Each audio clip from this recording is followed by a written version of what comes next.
Welcome back to the Money Advantage podcast. Bruce, today we're going to be talking about something a little different from our usual topic because we're talking about our thinking and we're talking about the habits and practices that distinguish those that are financially successful, relationally successful, that have healthy lives, healthy relationships, they're thriving, they're doing well financially versus those that continue to try to make strides and continue to struggle in all of these areas. I think the temptation can be to look at those who are more successful than us by whatever standard we measure and say they must have been lucky. They must have been given something that we didn't have. They must have been born in a better family. They must have had more opportunity. They must just be smarter than me. And the same can go for those that we see as less successful in whatever area than we are. Oh, they must not have had as much opportunity. They must have just not had as much luck. They must have not had as many good circumstances surrounding them. But that's a challenge that is overlooking the real heart of the matter. The heart of the matter is that those who are wealthy and rich and who have attained a level of success that we can aspire to and admire have habits and practices and disciplines in their life that set them apart. And these are things that they have continually worked on. It's not something that just comes natural. It's not instinct. It's not a personality difference. It is not just a measure of their environment. It is a measure of the choices that they have made to discipline themselves and to instill habits and practices that will set them apart. That's what we're going to explore today. What are those habits that set you apart for becoming successful and becoming rich? Bruce, I'd love to hear your thoughts about this whole topic before we dive into those practices. Yeah, I'm always amazed at how some people come out of the same situation that another person is in, and they come out of it in a completely different way. And you don't know what happened to them. You don't know if there was a little nugget that somebody said to them and inspired them to think differently. And I think that's what one of my mentors, Mark Benson, once said is that, it's not about just thinking. It's about thinking about your thinking and why you think that way. And that is a real challenge for people. And I stop myself all the time and I say to myself when I see something and I react to it right away, oh, that happened because of this. Now, why am I saying that? And I have to then be vulnerable to myself and say to myself, well, you're saying that because you have biases or prejudices against this certain situation. And that self-awareness and practice of questioning yourself and why you think, I think is very valuable to people. And that is kind of really correlated to my next thought is the most successful people are continually to try to figure out how they can be successful. They don't just set it and forget it. And that's why people in like the Genius Network with Joe Polish will spend $100,000, $200,000 to be in a network of people so that their way of thinking is polished. No pun intended, but polished to get even better or challenged to get even better. Dan Sullivan, the founder of Strategic Coach, you can pay $100,000 to get in his main uh, main group. So he in Strategic Coach, so he always is talking about your thinking, how you. And so a lot of people think, well, that's just me. I can't change. And if that's the way it is, then man, you're going to have a sad life and a life that you're not very fulfilling. And that's why if you put the blame on other people or on the situation, then you're going to fail because what you're giving up and you're just saying, well, I'm out of my control. It's all out of my control. I'm doom and gloom. But you can change your mindset and say, I know it's difficult. I know I've been in a bad situation. I know I've been around bad people, but I am now going to decide that I am in control and I'm going to do everything to change the way I think. And that is also the best way to do that is actually to surround your people that think the way you think. Bruce, So I think that's the, yeah. I love that you said taking responsibility. I think the first thing that anybody who's successful needs to recognize is that their life is their responsibility. My actions, my reactions, my responses, my words, my tone of voice, my feeling, my attitudes, my choices are my responsibility, not the environment's responsibility, not someone else's responsibility. And that doesn't mean that I should be guilty or having blame on myself for making bad choices. I want to be in a position of making good choices. And so taking responsibility means recognizing that you can't blame others. You can't have excuses. It's taking ownership of your life.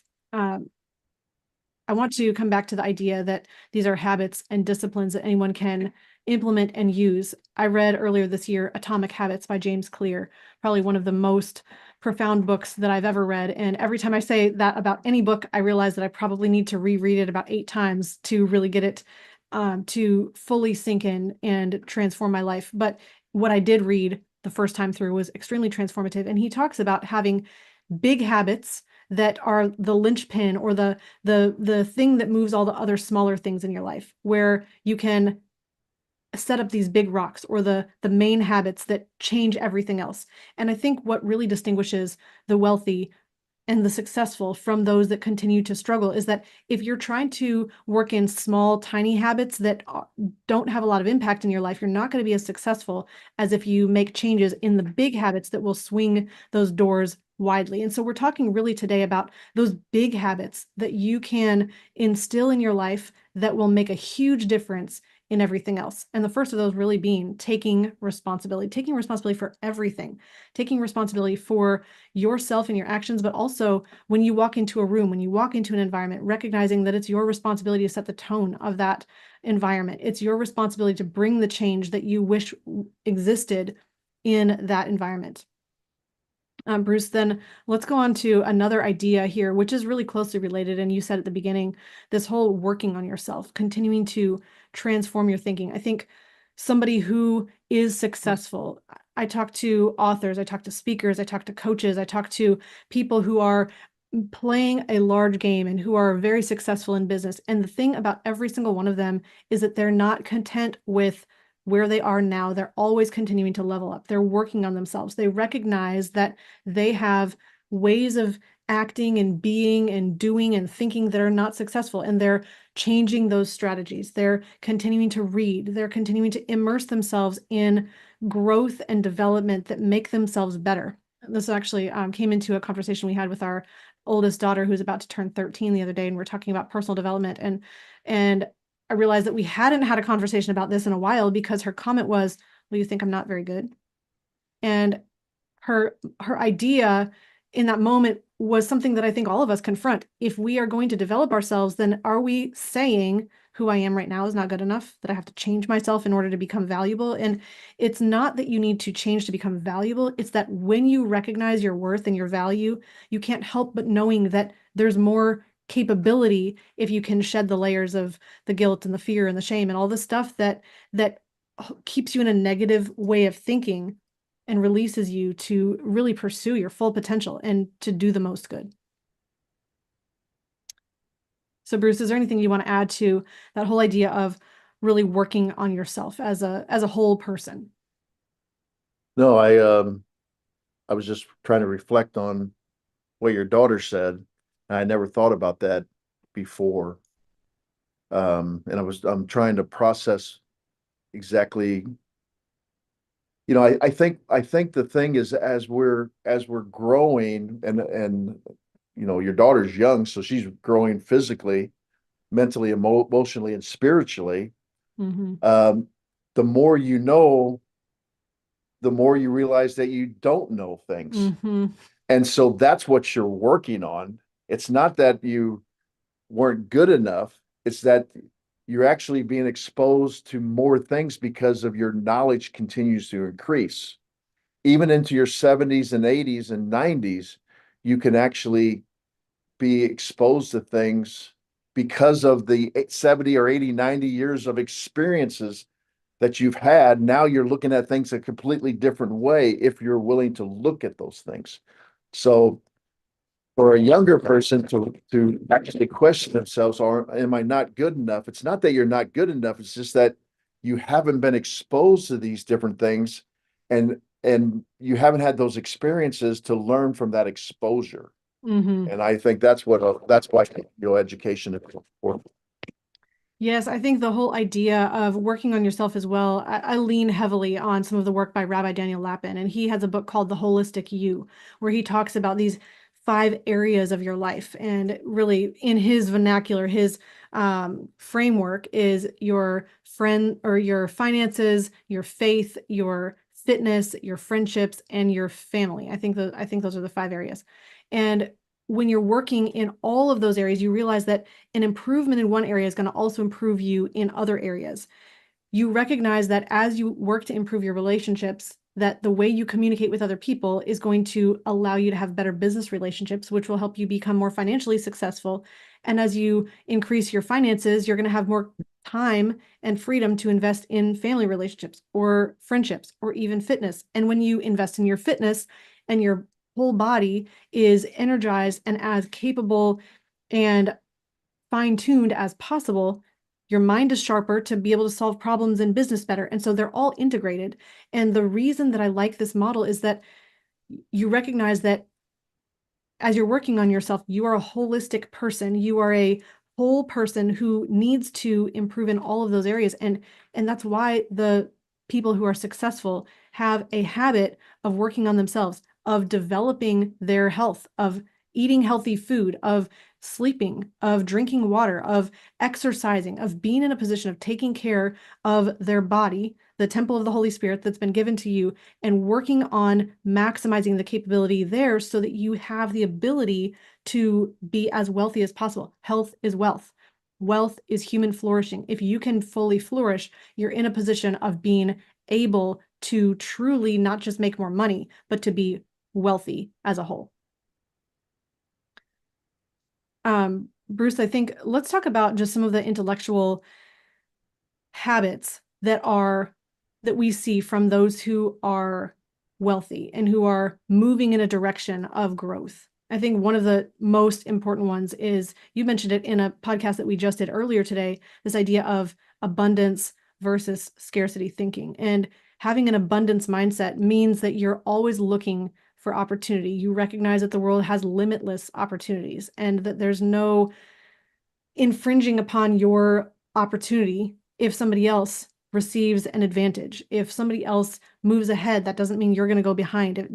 It's not this competition-based world where you win and I lose, or I win and you lose, and somebody's better than another person. And thinking about this from a team perspective, if each person plays to their strengths and recognizes their strengths, you can have a flourishing team as a whole, rather than looking at another person who might be stronger in strategic thinking than you, or somebody who's better at communicating or better at team building or better at casting a vision. That doesn't mean that they're better than you. It means that they have a unique ability that you can value, and you can value your own unique ability as well, which allows you to be in an abundance perspective rather than scarcity and fear and worry about missing out. I'm kind of reminiscing back with an old colleague that I worked with. I was trying, along with another person, to get them to think more optimistically because they were very pessimistic. And he said to me one day, I tried positive thinking and I knew it wasn't going to work and it didn't. And I thought, my work is done here. I cannot improve on this because he's got to get out of his own way. He cannot he cannot feel differently. He had a scarcity mindset that probably came from, his past encounters with different people. And this is why you have to be careful who you surround yourself with. The old adage that you're a sum of the 5 people you spend the most time with is very, very true. Mm. And this is why you have to constantly work on being in the right room with the right people at the right time. So Bruce, I was listening to Mel Robbins talking about this idea of the reticular activating system. And what happens is if you have a viewpoint or you have a perspective of something, you literally are looking for confirmation of that in the world all around you, which is why two people can look at the same event and draw completely opposite conclusions. One might say, look at how amazing that person responded. And the other person can look at how terrible that circumstance was. And they can carry and feel the weight of that same exact moment with different viewpoint or different lens, different eyes. And it's because of this confirmation bias. They're looking for, their brain is wired to look for what they already believe is true. So if you want to see the world differently, you can recognize that your brain has the ability to adopt a new story. You can tell yourself a new story and begin looking for evidence of that new story all around you. And so that's one of the reasons why the wealthy have a habit of gratitude, of having a positive way of viewing the world and being thankful and being appreciative and recognizing that there is good all around them. There are people who are doing good things and that people are valuable, and you can be grateful for those people. We also were just talking in our past podcast that we did just a few minutes ago about this idea of getting the opportunity to do something versus having to do something. And it's just a different perspective.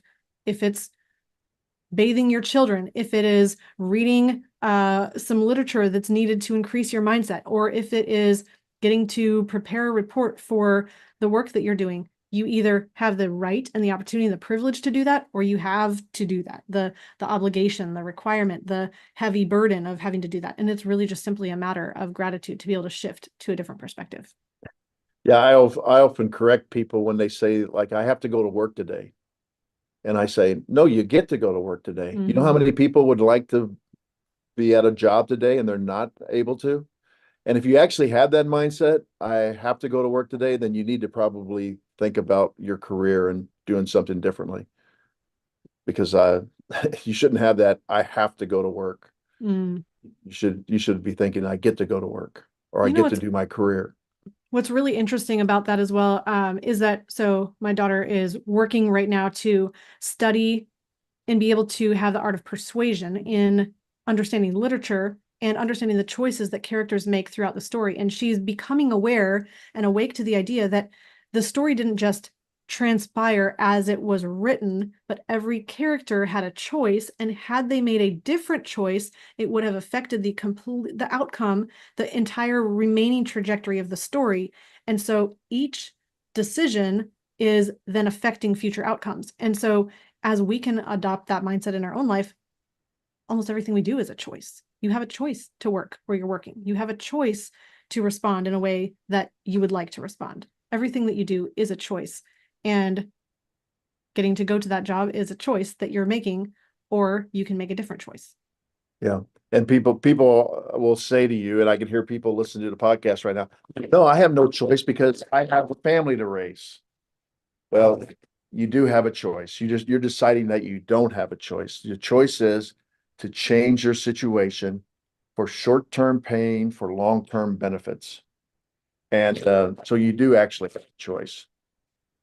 And one of those choices, for instance, we're part of a group that has a focus and an emphasis on integrating your business with your family. So just because you have work requirements, which we all need to have income to be able to handle the things in our life, we may have a family as well. And that doesn't mean that those are opposite ends of a spectrum. It doesn't mean they're pulling in different directions. It means that we have an opportunity to think differently about how can we do what's best for both. And that might mean integrating and having your family and business be more involved together.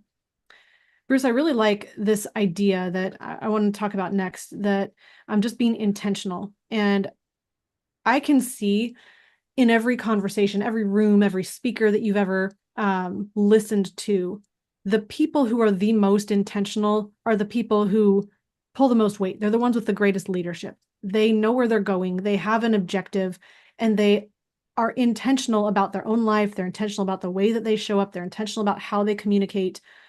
And being intentional encompasses so much more than just what I'm talking about now. It also includes your time, scheduling your time, being aware of how you use your time, being aware of what your values are and your commitments for the purpose of saying, here's what I value. Therefore, I'm going to line my life up to be congruent with those values. I love that we've had conversations with Richard Wilson, the Family Office Club CEO, the CEO of the Family Office Club, and he really talked about this idea of having your life be in alignment and in integrity with your values. And when you're out of integrity, you feel the weight of that and you feel disintegrated, which is why you don't have as much power if you're not living in alignment with your values. But if you know your values, and say, just for instance, your value is family and having good relationships with your kids and your spouse, if that's a value, then making sure that your life is lined up to have rhythms that support that, rather than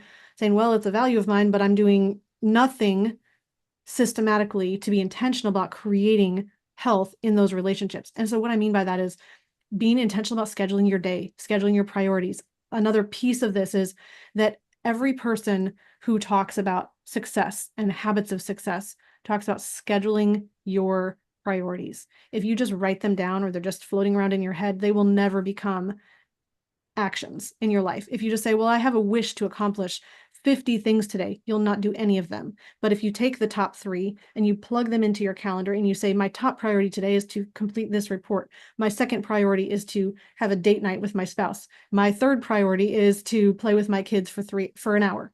If you schedule those, they will happen. If you don't schedule them, they're just ideas.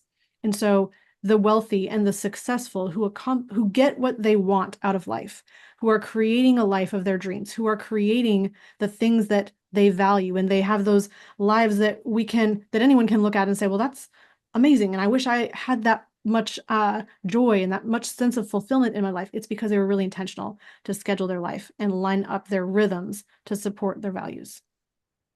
Yeah, I think scheduling, you don't want to become a slave to the schedule, but you also need to have that intentionalness of a schedule. Dan Sullivan calls it the entrepreneurial time system, where you actually schedule your most important things on certain days, and you keep those most important things on those days. And then he calls them focus days. And then you have buffer days, where you actually are using those to plan for great focus days, and also then keep commitments from your focus days. And then he has free days, and he says you should schedule your free days. And a lot of people say, well, I'll take a day off when I get caught up.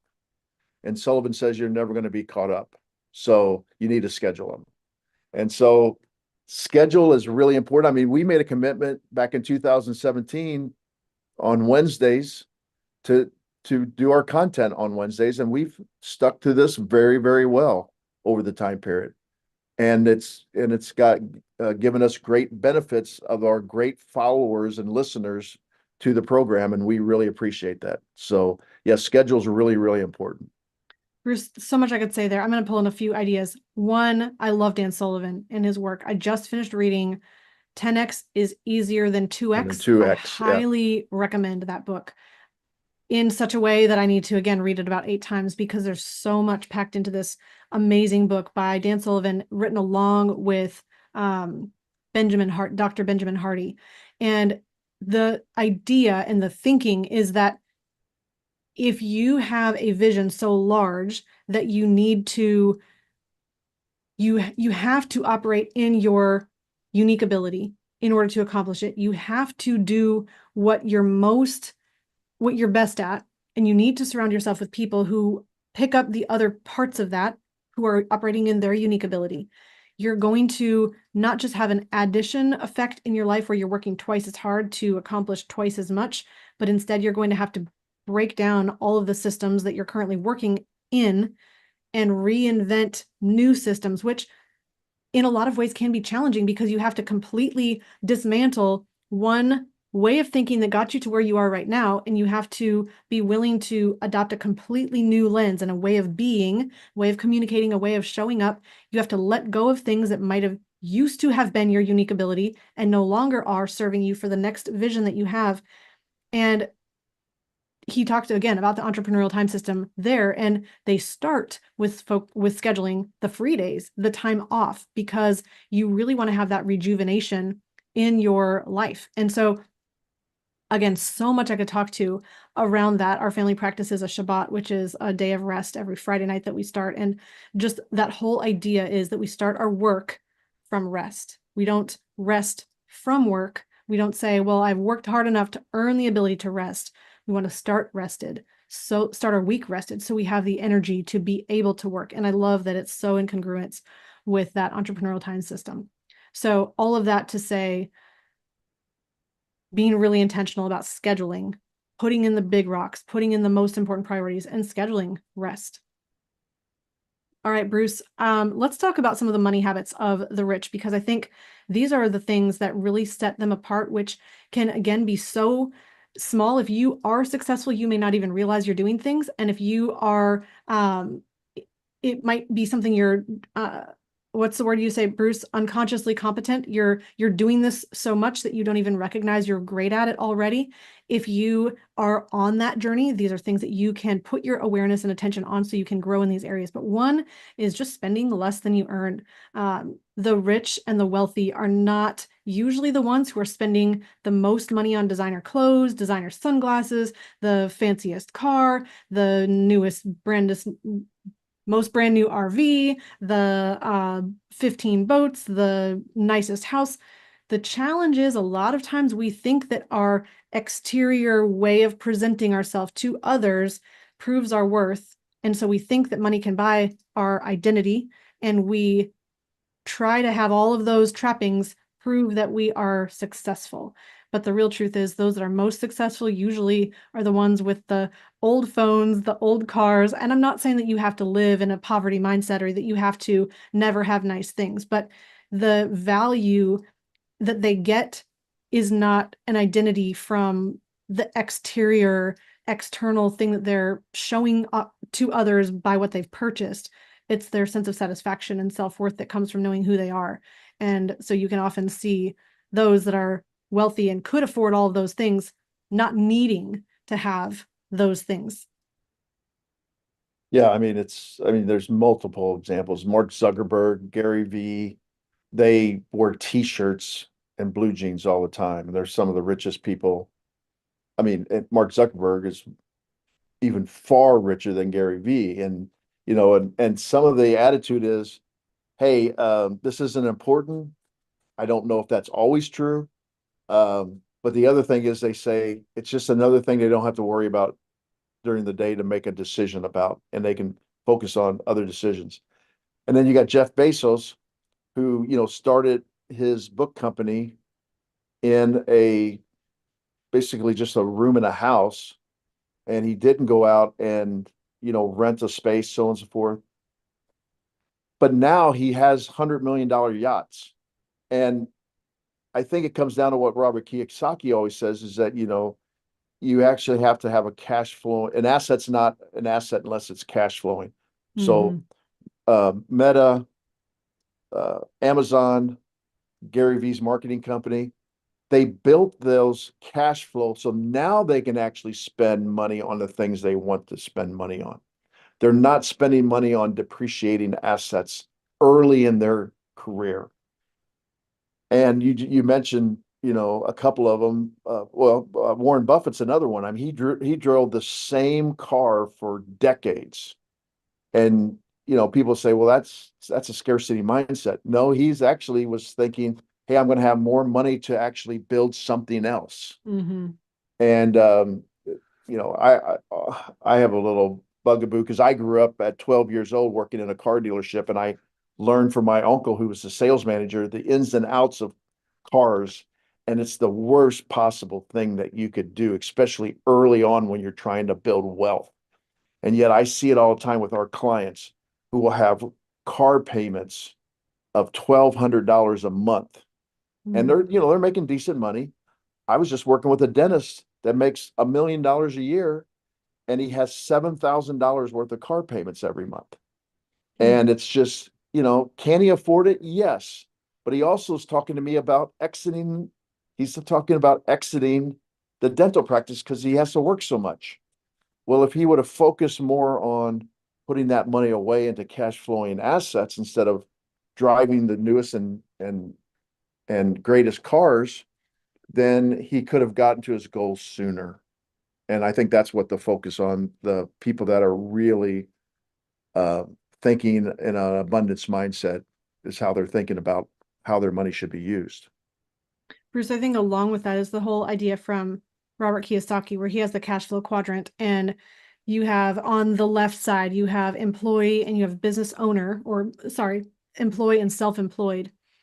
On the right side of the quadrant, you have business owners and investors. And the difference being that on the right side, you have money working for you, where on the left side, you're stuck in a position of working for money. And the difference between the wealthy and those that are not is that when you're in a position of wealth, you are thinking about how to own assets, how to own businesses, how to own things that produce cash flow, and you have your money working for you rather than just making more in your job or having a higher paycheck or making your cost of the dollars per hour that you get paid, making that higher. That's just a higher income. And that's still all on the left side of the quadrant. On the right side of the quadrant, you're not just dependent on you for the income that comes into your business. You're building a team, you're leveraging a team, you're working towards what Dan Sullivan calls a self-sustaining company. You're in a position of having a business that is able to operate with you taking a vacation, with you stepping out of the front and center spotlight. And that's a challenging transition to make. But when you're in a position of recognizing that the wealthy own businesses, that they personally are not the ones spinning all the hats, they're not trying to juggle all the balls in the business, and they're not doing it all themselves. They are using and working through a unique ability team.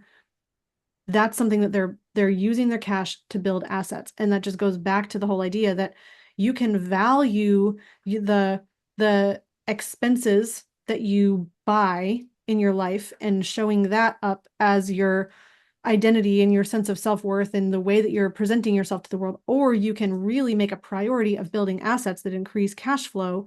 And when you're doing that, it might not look as cool on the surface at the beginning, but you're building a habit and a discipline and traction towards having true wealth, not just the appearance of wealth. And I think that's the challenge that people get, there's a word I'm looking for, but they get impatient with the process and they try to shortcut the process and they say, well, let me just jump to the end of the story where the successful person has all the things and goes on all the vacations and gets to spend all of the stuff. And so I'm just going to look like that on the outside. The problem is if you just do that, you haven't built the foundation for sustainable wealth and you're not actually wealthy. Yep. Actually, Warren Buffett talks about this too, as far as the compound growth curve. He says, people ask him, I heard him in an interview ask him, how did you become so wildly wealthy and successful? And he goes, because I realized that patience on this side of the growth curve is required in order to have this side of the growth curve. And this is what we talk about in the process of infinite banking, not interrupting the compounding, but people want to have their cash value available on this side right away because they're impatient because they want to get to this side of the growth curve and they're trying to skip it. And so I think Buffett very wise. Hey, and Charlie Munger, they said to be patient but decisive in order to get what you want. And so they were very patient, and they were two of the richest guys ever in the history of the world because of that. Mm-hmm. I think another component of this is that the wealthy recognize that dollars follow value. There's a principle of wealth creation. You don't get wealth undeserved. I mean, yes, you could go steal it from someone else. Let's just say that, I mean, that is an option, right? But it's not sustainable. You're going to be found out. You're going to end up in jail. You're going to have the guilt and the shame. You're going to feel negative emotion. There's no way you can live a congruent life stealing the wealth of someone else. And instead, if you position yourself to be a producer, a creator, a a provider of solutions, a person who provides value to others, you will be paid. You will have dollars flow into your life. The other side of that transaction, when you provide the value, is that dollars will flow into your life as a result. And so if you are thinking about how to increase the value that you serve others with, or you're increasing the number of people you serve, you will increase wealth.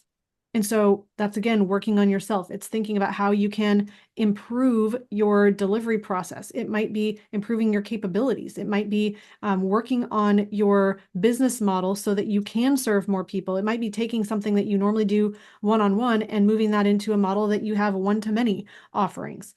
You're in a position, though, of recognizing that dollars follow value. And the problem is that if you are not willing to go through the requirements to become a producer, because it's an arduous process, you don't just wake up as a baby knowing how to provide value to others. You have to develop the discipline, you have to develop the habit, you have to develop the awareness and the recognition of what are the needs of others. How can I be aware of the world around me, what the world needs, what problems need to be solved to create solutions that are better for everybody.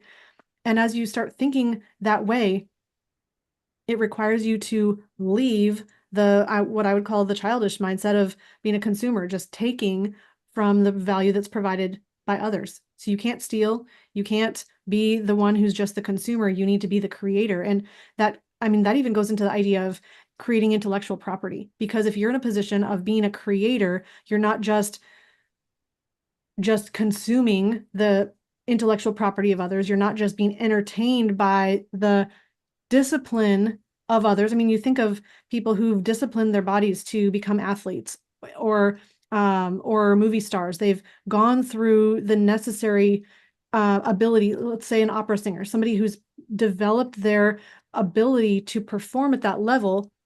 We don't just want to be consuming that performance, that intellectual property of someone else. We want to be producing that as well. So, Bruce, I think one of the most important pieces of this then is really focusing on your strengths. And I know that Dan Sullivan talks about this so much. He says not to do everything, work on your highest leverage activities. And in doing that, you have to be able to build a team around you, which requires a lot of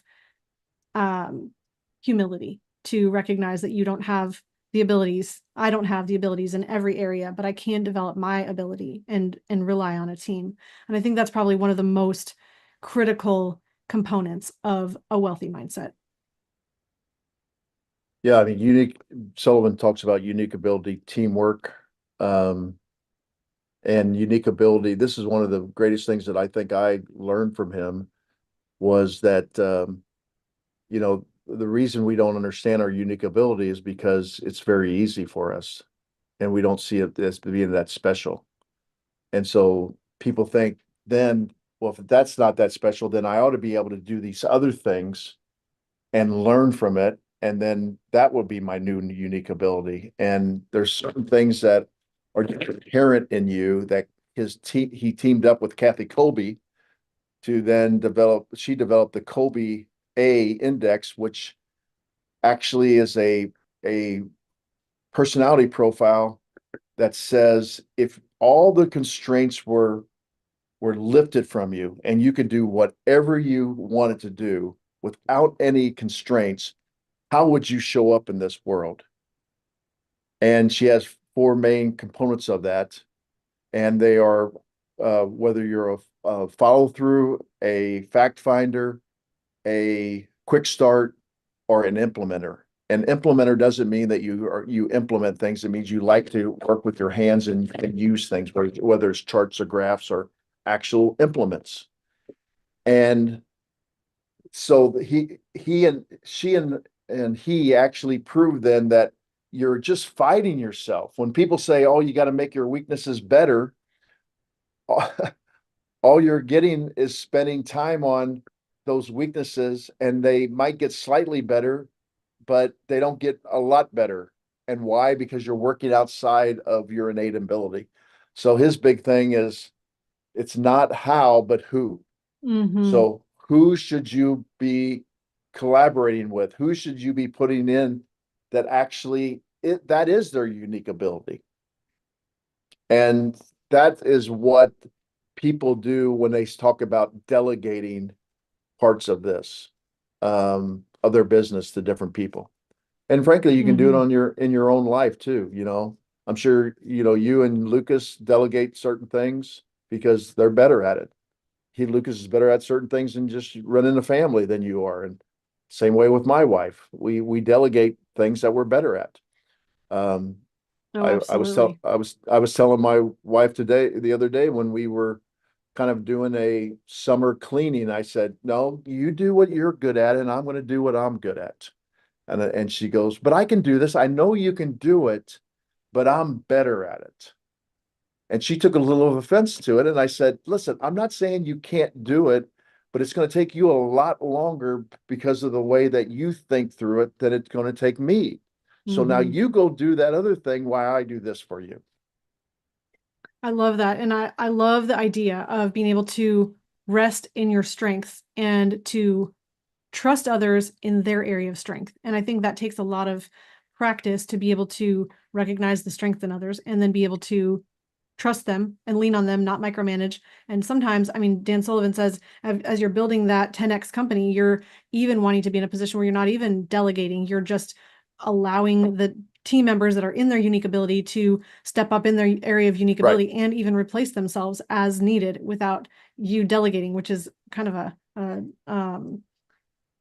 uh, one of those ideas within an idea. I can't remember, there was a movie that was called that. It was all of these dreams within a dream idea. So let's come back to some of the money habits real quick. And I think we're going to wrap this up pretty quickly. But those that are wealthy and successful are aware of their cash flow. They're tracking their money. They're not looking from a position of scarcity and saying, you know, I can't spend money on this. I can't spend money on that. But they're mindful of where their money is going. They're aware. You cannot be um, growing anything that you don't have awareness on. And if you are not looking with intentionality at your money and your expenses, your income, you're not planning ahead for future expenses, you just simply cannot grow your you can't manage well the cash that you have and the capital that you have if you're not attending to it diligently. So that's just one habit and practice that the wealthy do that they're attending to. Bruce, I Yeah, see you might want to add to that. I've seen it all over my career. When somebody comes to me and they're not in a very good financial situation, and I start asking them their financial picture, what's your mortgage payment? I don't know. It just comes out automatically. What's the balance on your mortgage? I don't know. Well, how much is your home worth? I don't know. What is your car payments that you're paying off? Oh, that just comes out automatically. I'm not really sure. What's your credit card balance? I'm not really sure. Well, how much are you paying in taxes out of your paycheck? I don't know. And I mean, it's just unbelievable. Then when you work with somebody that has a high net worth and you ask them these questions, they know it off the top of their head. They say, Mm-hmm. "Oh yeah, we owe $441,000 off on our home still.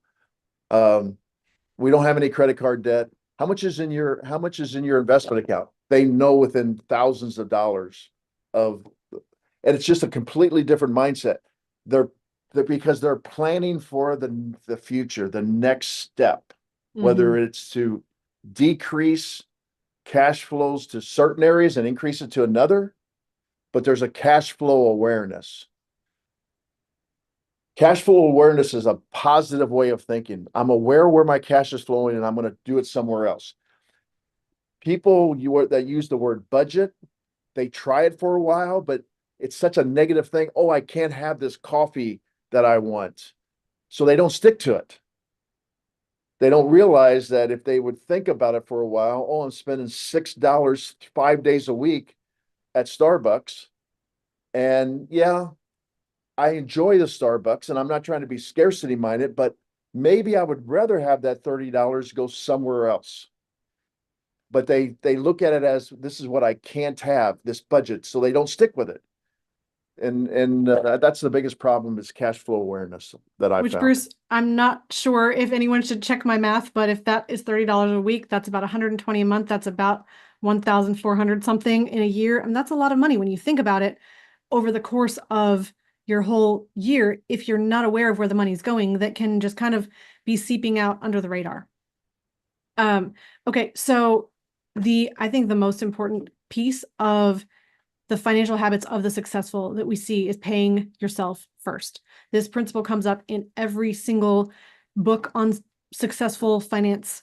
This comes from Mike Michalowicz in Business, where he has profit first model. It comes from The Richest Man in Babylon, a book that was written by George Clason, I believe is the author, that you can read about financial principles. It comes from every area that you can possibly imagine. And that pay yourself first mindset means you're not spending first, you're saving first. Paying yourself means not paying yourself by buying a new pair of shoes. It means paying yourself by keeping that money in savings. And as you prioritize savings, as you prioritize maintaining some of your capital rather than having it go out through expenses, you're in a position then of building savings, building capital to invest, having assets that you can purchase that will create cash flow. It's the first micro habit of being able to build a successful, wealthy life. And then, Yeah, oh, go ahead, Bruce. well, I've seen that with this clients. I've seen it in my personal relationships with my family.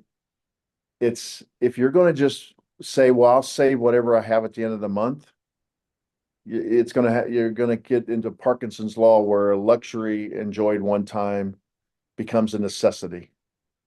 And one of the biggest things, and I'm not a big fan of 401ks, but one of the biggest things that 401ks can do for you is actually help you save first before you actually get it uh, hitting your checking account.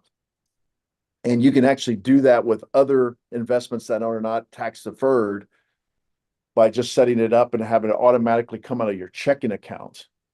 But yes, it just kind of disappears. And that comes down to the cash flow awareness situation. So paying yourself first, you're aware that you're going to pay yourself first. Uh, I suggest to my clients, and I've had this suggested to me, and I've been using this for years. I have a separate investment account. That money gets put in that right away, and then that gets reinvested when it builds up, and that's saving first, and it's a separate account, separate checking account. And frankly, it's even at a separate bank. It's at a credit union. That's not with my put and take uh, money that I need for my fixed accounts that I have to pay every month. Because why? Because I know it's not easy to get to. So sometimes you have to do these little things to help you along in your habits. Because we recognize human nature is in all of us, and none of us are above the pull to spend what we've set aside. None of us are above the pull to break our good intentions and break our good habits and mess everything up. So that's why it's really important to set up your environment for success in these areas. Things like if you have a commitment to be present with your family at the dinner table, leave your phone away from the table. If you have a commitment to not touch your savings, put it in a place you can't access with a debit card. So thank you, Bruce, for sharing that. And I think that plays really closely into this next one where people are also then looking at how do I invest well? It's investing in what you know and control. And I love that this whole idea came out of multiple conversations of talking with Richard Wilson, actually several years ago on the podcast. And the most successful investors are not investing in every single good deal because there are a lot of good deals, but they know exactly what their investor criteria is. They know their investor DNA. They know what niches or what industries they personally have knowledge in. They know what their exit strategy would be. They're in a position of being able to invest in what they know and control. And when you combine those together, I'm going to put a side note on here. We talk a lot on this podcast about infinite banking and this whole idea of being able to put cash and capital into a place where you're not just putting it in a 401k, you're not just putting it in a savings account, but you're in a position of being able to become your own banker and store capital that's going to begin working for you, that you have access to, but you also have a death benefit that's growing. And that is a huge piece of having a good money habit that is not just the habit of paying yourself first, but you're in a position then of putting money aside that can be investable or net investable income using infinite banking. Bruce, I think as we really get close to wrapping on this, I think the successful and the most wise, the wealthiest people I see are the longest term thinkers. They're thinking about how to make good decisions for the future. They're not just thinking about tomorrow. They're not just thinking about the immediate potential for the stock market to make a quick turn tomorrow. They're really thinking about how to have good, successful, sustainable, foundational habits in their life. They're not expecting get rich quick things. They're not saying, I want something that's a microwave success button.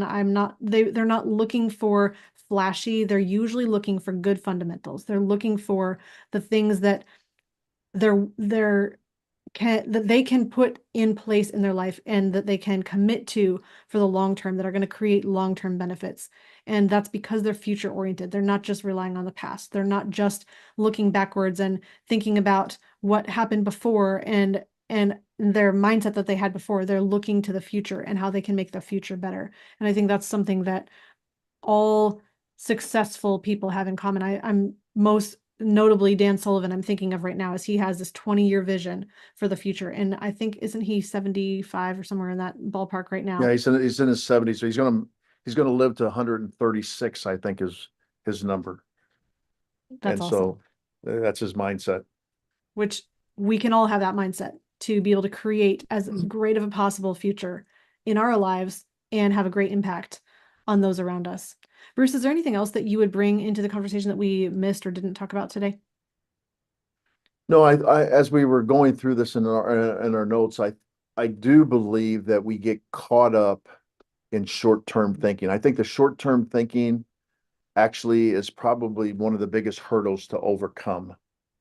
Um, what successful people have done is they delay gratification, whether it's paying themselves first, whether it's actually sitting down and understanding where your money's flowing, whether it's saying, I'm going to actually study this before I invest into it, whether I decide I'm going to um, actually work on myself before I get the results, and trusting the process. Trusting the process is probably the hardest thing for people. And but that's what everybody does. You know, Sullivan, once again, we keep going back to him, but he has a 25-year vision, but he works on it in 90-day intervals. And why 90 days? Because he believes that he can stay focused for 90 days, but it's a short enough time period that if something changes for his 25-year vision, he can make changes along the way every 90 days. And so he has a long-term vision, and then he's trusting his process of every 90 days going forward. And Bruce, one thing that is really important about that is that his 90-day increments are on things that are actions that he can do and control, not on outcomes. They're not outcome focused because we don't control the outcome. We can control our input, our effort, our reps. We can't control our weight, but we can control how many times we show up at the gym. We can't control the other person in a relationship, but we can control our attitude. We cannot control maybe our dollar of revenue in our business, but we can control how many offers we make, or how many dollars we put into marketing. Or we can not control the outcome of an investment, but we can control what we put in and how we discipline our mind to make sure we understand the choices that we're making. So focus on what you can control. And Bruce, I love that you said thinking long range. Actually, it made me think totally differently than ever before as you said it, because I think the short term can be solving all of the immediate fires in your life. And sometimes it's just feeling like you have to react to everything that's happening around you. Instead of that, it's setting a long-term vision, focusing on the big rocks, the most important priorities, and allowing those things to solve all the other issues in your life. So with that being said, thank you for being with us on this different podcast than usual, than we normally talk about just finances. But I think these habits and disciplines can really help anyone to be able to make strong growth towards becoming successful, becoming wealthy, and really putting habits in place that will set them up for a long-term lifetime of success. So if you want to implement any of these ideas in your financial life, you can book a call with the Money Advantage. You can go over to themoneyadvantage.com and set up a conversation to talk with a financial advisor about your financial life and how to make sure that you are implementing these habits of the wealthy in your financial life. Thank you so much for being with us today. And in closing, please remember, success leaves clues. So model the successful few, not the crowd, and build a life and business